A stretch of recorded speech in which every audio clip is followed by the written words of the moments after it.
നമസ്കാരം. ഇന്ന് നമ്മൾ സംസാരിക്കാൻ പോകുന്നത് മെഡിക്കൽ വിദ്യാർത്ഥികൾക്കിടയിൽ ഏറ്റവും ട്രെൻഡിംഗ് ആയി നിൽക്കുന്ന വിഷയത്തെക്കുറിച്ചിട്ടാണ്. ഉസ്ബെക്കിസ്ഥാനിലെ MBBS പ്രോഗ്രാം.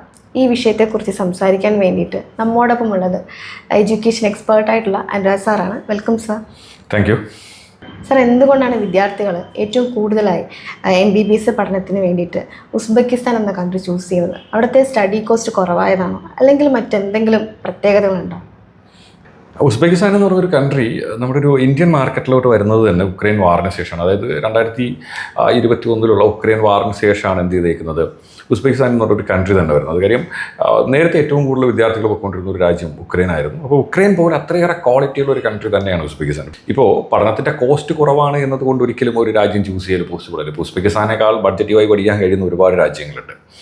പക്ഷേ എന്തുകൊണ്ട് ഉസ്ബെക്കിസ്ഥാൻ ചൂസ് ചെയ്യുന്നതെന്ന് പറഞ്ഞു കഴിഞ്ഞാൽ, ഇപ്പോൾ റീസെൻ്റ്ലി വന്നിരിക്കുന്ന FMGൻ്റെ റിസൾട്ട് നോക്കുകയാണെങ്കിൽ ഏറ്റവും ബെസ്റ്റ് ആയിട്ടുള്ള FMG റിസൾട്ടുള്ള ഒരു കൺട്രി എന്ന് പറഞ്ഞാൽ ഉസ്ബെക്കിസ്ഥാനാണ്. അതായത് ഇന്നിപ്പോൾ വിദ്യാർത്ഥികൾ MBBS പഠിക്കാനായിട്ട് പോകുന്ന രാജ്യങ്ങൾ ചൂസ് ചെയ്യുന്ന സമയത്ത് ഉസ്ബെക്കിസ്ഥാൻ, കസാക്കിസ്ഥാൻ, തജിക്കിസ്ഥാൻ, ജോർജിയ ഇതുപോലെയൊക്കെയുള്ള രാജ്യങ്ങൾ എടുക്കുന്ന സമയത്ത് ആവറേജ് നമ്മൾ റിസൾട്ട് നോക്കുന്ന സമയത്ത് എന്ന് പറഞ്ഞാൽ ഏറ്റവും നല്ല ഒരു റിസൾട്ടുള്ളൊരു കൺട്രിയാണ് ഉസ്ബെക്കിസ്ഥാൻ. ദെൻ രണ്ടാമത്തെ കാര്യത്തിലോട്ട് വരുന്ന സമയത്ത് നമ്മളിപ്പോൾ ഏത് രാജ്യം എടുത്താലും, ഇപ്പോൾ ഉസ്ബെക്കിസ്ഥാനോ കസാക്കിസ്ഥാനോ തജിക്കിസ്ഥാനോ ഏത് രാജ്യം എടുത്താലും എല്ലാ രാജ്യത്തും നല്ല കോളേജുകളും മോശം കോളേജുകളും ഉണ്ട്. അത് വേറൊരു ഫാക്ടർ കൂടെയാണ്.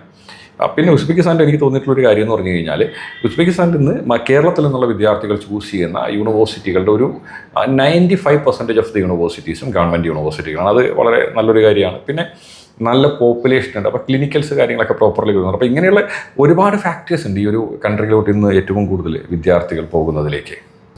സർ, ഉസ്ബെക്കിസ്ഥാനിൽ ഏതെല്ലാം യൂണിവേഴ്സിറ്റീസാണ് ഇപ്പോൾ നിലവിൽ അംഗീകൃതമായിട്ടുള്ളത്? ഇപ്പോൾ ഒരു യൂണിവേഴ്സിറ്റിക്ക് മാത്രമായി അംഗീകാരമുണ്ട് അല്ലെങ്കിൽ ഇല്ല എന്ന് പറയാനായിട്ട് പറ്റത്തില്ല. കാര്യം 2021 നാഷണൽ മെഡിക്കൽ കമ്മീഷൻ പബ്ലിഷ് ചെയ്തിരിക്കുന്ന FMGL റെഗുലേഷനിൽ പറഞ്ഞിരിക്കുന്നത് ആ കൺട്രിക്ക് വേണ്ട കണ്ടീഷൻസ്, അതുകൂടാണ്ട് ആ യൂണിവേഴ്സിറ്റിക്ക് വേണ്ട കണ്ടീഷൻസ്, അങ്ങനെ കുറേ കാര്യങ്ങൾ പറഞ്ഞിട്ടുണ്ട്. അപ്പോൾ ഇതിൽ മേജർലി പറഞ്ഞിരിക്കുന്ന കുറേ കാര്യങ്ങളുണ്ട്. അതായത് പിന്നെ നമ്മുടെ കോഴ്സിൻ്റെ ഡ്യൂറേഷൻ 54 months ഉണ്ടാവണം. അപ്പോൾ ഒരു കൺട്രിയിലുള്ള കോഴ്സിൻ്റെ ഡ്യൂറേഷൻ എപ്പോഴും കോമൺ ആയിരിക്കും. പിന്നെ രണ്ടാമത് പറഞ്ഞിരിക്കുന്നതെന്ന് പറഞ്ഞു കഴിഞ്ഞാൽ എന്താണ്, നമ്മളവിടെ പഠിച്ചിരിക്കേണ്ട സബ്ജക്ട്സ് പറയുന്നത്. അപ്പോൾ ഈ സബ്ജക്ട്സിലോട്ട് വരുന്ന സമയത്തെന്ന് പറഞ്ഞാൽ യൂണിവേഴ്സിറ്റിയുടെ കാര്യത്തിൽ മേ ബി ഡിഫറൻസുകൾ ഉണ്ടാവാം. പിന്നെ പറഞ്ഞിരിക്കുന്നതെന്ന് പറഞ്ഞു കഴിഞ്ഞാൽ നമുക്ക് പ്രോപ്പറായിട്ട് എന്ത് ചെയ്യണം, നമ്മൾ പഠിക്കുന്നത് എവിടെയാണ് അവിടെ തന്നെ നമുക്ക് ഇൻറ്റേൺഷിപ്പ് കിട്ടണം എന്നുള്ളൊരു കാര്യം പറയുന്നുണ്ട്. അപ്പോൾ ഇങ്ങനെ കുറേ കാര്യങ്ങൾ എന്ത് ചെയ്യുന്നുണ്ട് NMC 2021 FMGL റെഗുലേഷനിൽ പറഞ്ഞിട്ടുണ്ട്. ഈ 2021 FMGL റെഗുലേഷൻ വന്നതിന് ശേഷം നാഷണൽ മെഡിക്കൽ കമ്മീഷൻ തന്നെ ചെയ്തിരിക്കുന്ന ഒരു കാര്യം എന്ന് പറഞ്ഞാൽ, ഓരോ വർഷവും പലതരത്തിലുള്ള അലർട്ട് നോട്ടുകൾ, റിവൈസ്ഡ് ആയിട്ടുള്ള നമ്മുടെ FMGL റെഗുലേഷൻ്റെ കണ്ടിന്യൂഷൻ ആയിട്ടുള്ള പല നോട്ടിഫിക്കേഷൻസ്, ഇങ്ങനെ പല കാര്യങ്ങളും എന്ത് ചെയ്തിട്ടുണ്ടായിരുന്നു, പബ്ലിഷ് ചെയ്തിട്ടുണ്ടായിരുന്നു. അപ്പോൾ അതിൽ ഏറ്റവും റീസെൻ്റ് ആയിട്ട് 2026 ഏപ്രിൽ മാസം 1-ാം തീയതി നാഷണൽ മെഡിക്കൽ കമ്മീഷൻ ഒരു അലർട്ട് നോട്ട് പബ്ലിഷ് ചെയ്തിട്ടുള്ളതിൽ ഉസ്ബെക്കിസ്ഥാനിലെ 3 യൂണിവേഴ്സിറ്റികളും അതുകൂടാണ്ട് അവിടെയുള്ള പ്രൈവറ്റ് യൂണിവേഴ്സിറ്റികളിലും പോകുന്ന ആൾക്കാർ കുറച്ചൊന്ന് വിജിലൻ്റ് ആയിട്ട് വേണം ചെയ്യാൻ എന്ന് പറയുന്നുണ്ട്. അപ്പോൾ അതിനകത്ത് Tashkent state medical university, Samarkand state medical university, Bukhara medical institute ഇത് കൂടാണ്ട് താഷ്കന്റ് സ്റ്റേറ്റ് മെഡിക്കൽ യൂണിവേഴ്സിറ്റിൻ്റെ Termez branch TIT institute of medical science എന്ന പേരിൽ എന്ത് ചെയ്യുന്നുണ്ട്, ബാംഗ്ലൂരിൽ ഒരു ഇൻസ്റ്റിറ്റ്യൂഷൻ നടത്തുന്നുണ്ട്. അപ്പോൾ ഈ പറയുന്ന കോളേജുകളൊക്കെ എന്ത് ചെയ്യണം, അഡ്മിഷൻ എടുക്കുന്നവർ ശ്രദ്ധിച്ച് വേണം എടുക്കാൻ. NMC പറയുന്ന കണ്ടീഷൻസ് ഒന്നും പാലിക്കുന്നില്ല. എസ്പെഷ്യലി പറയുന്നതെന്ന് പറഞ്ഞാൽ ക്ലിനിക്കൽ എക്സ്പോഷർ ഇല്ല, അതുകൂടാണ്ട് ഇൻറ്റേൺഷിപ്പ് അവരുടെ ഓൺ ഹോസ്പിറ്റലല്ല കൊടുക്കുന്നത്. അപ്പോൾ ഇത്തരം കാര്യങ്ങളൊക്കെ എന്ത് ചെയ്യണം, പ്രോപ്പർലി നോക്കിയിട്ട് വേണം എടുക്കാൻ. അതുകൂടാണ്ട് അതിൽ അവിടെയുള്ള പ്രൈവറ്റ് യൂണിവേഴ്സിറ്റികളെ മെൻഷൻ ചെയ്യുന്നത്. അപ്പോൾ ഉസ്ബെക്കിൽ അഡ്മിഷൻ എടുക്കാനായിട്ട് ആഗ്രഹിക്കുന്ന വിദ്യാർത്ഥികൾ ഈ ഒരു നോട്ടിഫിക്കേഷനിലൊക്കെ പറഞ്ഞിരിക്കുന്ന കാര്യങ്ങൾ കുറച്ചുകൂടെ ഒന്ന് പ്രോപ്പറായിട്ട് നോക്കിയിട്ട് അഡ്മിഷൻ എടുക്കുന്നത് എപ്പോഴും നല്ലതായിരിക്കും. സർ, ഉസ്ബെക്കിസ്ഥാനിൽ MBBS പ്രോഗ്രാമിന് ശേഷം തിരിച്ച് ഇന്ത്യയിൽ വന്നിട്ട് പ്രാക്ടീസ് ചെയ്യാൻ എന്തെങ്കിലും ബുദ്ധിമുട്ടുണ്ടാവും? കാരണം NMCയുടെ നിയമങ്ങളൊക്കെ മാറിക്കൊണ്ടിരിക്കുകയാണല്ലോ. അതെ, നമ്മളിപ്പോൾ ഉസ്ബെക്കിസ്ഥാൻ എന്നതല്ല, നമ്മൾ വിദേശത്ത് പോയിട്ട് പഠിക്കുന്ന സമയത്ത് NMCൻ്റെ കണ്ടീഷൻസ് പ്രോപ്പർലി മീറ്റ് ചെയ്തില്ലെങ്കിൽ നമുക്ക് തിരിച്ച് ഇന്ത്യയിൽ വന്നിട്ട് രജിസ്ട്രേഷൻ കിട്ടൽ ബുദ്ധിമുട്ട് തന്നെയാണ്. ഓക്കെ, സോ അതാണ് ഞാൻ നേരത്തെ പറഞ്ഞത്. ഇപ്പോൾ ഉസ്ബെക്കിസ്ഥാൻ്റെ കേസിൽ 2025 ഏപ്രിൽ മാസം 1-ാം തീയതി ഉസ്ബെക്കിലുള്ള 3 കോളേജുകളെയും അതുകൂടാണ്ട് എന്ത് ചെയ്തിട്ടുണ്ട്, ഉസ്ബെക്കിസ്ഥാനിലെ ഒരു യൂണിവേഴ്സിറ്റി ബാംഗ്ലൂർ നടത്തുന്ന ഒരു സ്ഥാപനത്തെയും മെൻഷൻ ചെയ്തുകൊണ്ട് തന്നെ എന്ത് ചെയ്തിട്ടുണ്ടായിരുന്നു, ഒരു നോട്ടിഫിക്കേഷൻ വന്നിട്ടുണ്ടായിരുന്നു. ഓക്കെ, പക്ഷേങ്കിൽ 2022 എംബസി ഓഫ് ഇന്ത്യ, ഉസ്ബെക്കിസ്ഥാനിലെ എംബസി ഓഫ് ഇന്ത്യ ഒരു പ്രോപ്പർ നോട്ടിഫിക്കേഷൻ ഇട്ടിട്ടുണ്ടായിരുന്നു. ഉസ്ബെക്കിസ്ഥാനിലുള്ള കോളേജുകൾ എന്ത് ചെയ്യുന്നുണ്ട്, NMC പറയുന്ന കണ്ടീഷൻസൊക്കെ പ്രോപ്പർലി മീറ്റ് ചെയ്യുന്നുണ്ട്, അതുകൊണ്ട് തന്നെ ഇവിടെ വന്നിട്ട് വർക്ക് ചെയ്യൽ പോസിബിൾ ആണ്, വേറെ പ്രോബ്ലംസ് ഒന്നുമില്ല. വൺസ് കോഴ്സ് കഴിഞ്ഞാൽ എന്ത് കിട്ടും, ആൾക്ക് ഉസ്ബെക്കിൽ രജിസ്ട്രേഷൻ കിട്ടും, അതുകൂടാണ്ട് എന്നിട്ട് ലൈസൻസ് ടു പ്രാക്ടീസിനുള്ള റൈറ്റ്സ് ഉണ്ട്.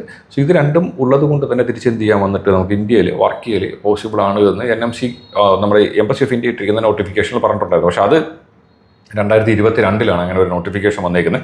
അതിനുശേഷമാണ് ഈ പറയുന്ന 4 കോളേജുകളെയും അവിടെയുള്ള പ്രൈവറ്റ് കോളേജുകളെയും മെൻഷൻ ചെയ്തിട്ട് NMCൻ്റെ സൈഡിൽ നിന്നൊരു നോട്ടിഫിക്കേഷൻ വന്നേക്കുന്നത്. അപ്പോൾ ഉസ്ബെക്കിൽ കോളേജുകൾ ചൂസ് ചെയ്യുന്ന സമയത്ത് ഈ പറയുന്ന കോളേജുകൾ പോലുള്ള മോശം കോളേജുകൾ ഒഴിവാക്കിക്കൊണ്ട് അവിടെയുള്ള മികച്ച കോളേജുകൾ ചൂസ് ചെയ്ത് കഴിഞ്ഞാൽ ഏതൊരു തരത്തിലുള്ള പ്രശ്നവുമില്ല. കാര്യം ഇത്തവണ തന്നെ ഉസ്ബെക്കിസ്ഥാനിലെ Fergana medical institute of public health എന്ന് പറയുന്ന ഒരു കോളേജ് അവൈലബിൾ ആണ്. അവർക്ക് FMG റിസൾട്ട് ഏകദേശം 54% FMG റിസൾട്ട് വന്നിരിക്കുന്ന കോളേജാണ്. ഉസ്ബെക്കിസ്ഥാനിലെ തന്നെ ഏറ്റവും ഉയർന്ന റിസൾട്ടുള്ള കോളേജാണ്, വളരെ മികച്ച യൂണിവേഴ്സിറ്റിയാണ്. അപ്പോൾ ഇത്തരത്തിലുള്ള മികച്ച യൂണിവേഴ്സിറ്റികൾ ചൂസ് ചെയ്യുകയാണെങ്കിൽ എന്തില്ല, ഈ ഒരു പ്രോബ്ലം ഒന്നും വരാനായിട്ട് പോകുന്നില്ല. കോഴ്സ് കഴിഞ്ഞതിന് ശേഷം വളരെ സ്മൂത്തായി വിദ്യാർത്ഥിക്ക് എന്ത് ഇവിടെ വന്നിട്ട് വർക്ക് ചെയ്യാനും സാധിക്കും. ഓക്കെ സാർ, നീറ്റ് ക്വാളിഫൈഡ് ആകാതെ ഉസ്ബെക്കിൽ MBBS പ്രോഗ്രാം ചെയ്യാൻ സാധിക്കുമോ? നീറ്റ് എന്ന് പറയുന്നത് വിദേശത്ത് പോയി MBBS പഠിക്കാനായിട്ടുള്ള ഒരു ബേസിക് എലിജിബിലിറ്റി അല്ല. കാര്യം നീറ്റ് എന്ന് പറയുന്ന സംഭവം എന്ന് പറഞ്ഞാൽ വിദേശത്ത് പോയിട്ട് MBBS പഠിച്ചതിന് ശേഷം തിരിച്ച് ഇന്ത്യയിൽ വന്ന് വർക്ക് ചെയ്യണമെങ്കിൽ വേണ്ട മാൻഡേറ്ററി ആയിട്ടുള്ളൊരു കാര്യമാണ് നീറ്റ്. കാര്യം പണ്ട് നമുക്ക് നീറ്റൊക്കെ ഇംപ്ലിമെൻ്റ് ആവുന്നതിന് മുമ്പെന്ന് പറഞ്ഞു കഴിഞ്ഞാൽ എലിജിബിലിറ്റി സർട്ടിഫിക്കറ്റ് എന്ന് പറയുന്നൊരു സംഭവം ഉണ്ടായിരുന്നു. അപ്പോൾ വിദേശത്ത് പോയി പഠിക്കാനായിട്ട് ആഗ്രഹിക്കുന്ന വിദ്യാർത്ഥി എന്ത് ചെയ്യണം, പോകുന്നതിന് മുമ്പായി നാഷണൽ മെഡിക്കൽ കമ്മീഷനിൽ പോയിട്ട് എലിജിബിലിറ്റി സർട്ടിഫിക്കറ്റിന് ആപ്ലിക്കേഷൻ കൊടുക്കണം. സോ നീറ്റ് വന്നതിന് ശേഷം എലിജിബിലിറ്റി സർട്ടിഫിക്കറ്റ് ഇല്ല. സോ നീറ്റിൻ്റെ റിസൾട്ടാണ് എന്തെന്ന് പറയുന്നത് ഇപ്പോൾ കറൻ്റ്ലി ആളുടെ എലിജിബിലിറ്റി എന്ന് പറയുന്നത്. അപ്പോൾ നമ്മൾ FMG എഴുതാനായിട്ട് വരുന്ന സമയത്ത് എന്ത് ചെയ്യണം, നീറ്റിൻ്റെ പാസ് മാർക്ക് കൂടെ ആഡ് ചെയ്ത് വിട്ടാൽ മാത്രമേ FMG എഴുതാനായിട്ട് പറ്റത്തുള്ളൂ. സോ ഉസ്ബെക്കിൽ എന്നല്ല വിദേശത്ത് ഏത് രാജ്യത്ത് പോയി MBBS പഠിക്കാനും നീറ്റ് എന്ന് പറയുന്നൊരു സംഭവത്തിൻ്റെ ആവശ്യമില്ല. പക്ഷേ പ്രശ്നം എന്ന് പറഞ്ഞാൽ FMG എഴുതി ഇന്ത്യയിൽ ജോലി ചെയ്യണമെങ്കിൽ എന്ത് വേണം, നീറ്റ് ഉണ്ടെങ്കിൽ മാത്രമേ പോസിബിൾ ആവത്തുള്ളൂ. അതാണുള്ളത്. ഓക്കെ, വളരെ നന്ദി സാർ. സ്റ്റുഡൻസിന് വരെ ഉപകരിക്കുന്ന വിവരങ്ങളാണ് സാർ പങ്കുവച്ചത്. ഉസ്ബെക്കിസ്ഥാനിൽ പോകാൻ ആഗ്രഹിക്കുന്ന വിദ്യാർത്ഥിനികൾക്ക് ഈ അറിവ് തീർച്ചയായിട്ടും വളരെ ഉപകാരപ്രദമാകും. Thank you sir. Thank U.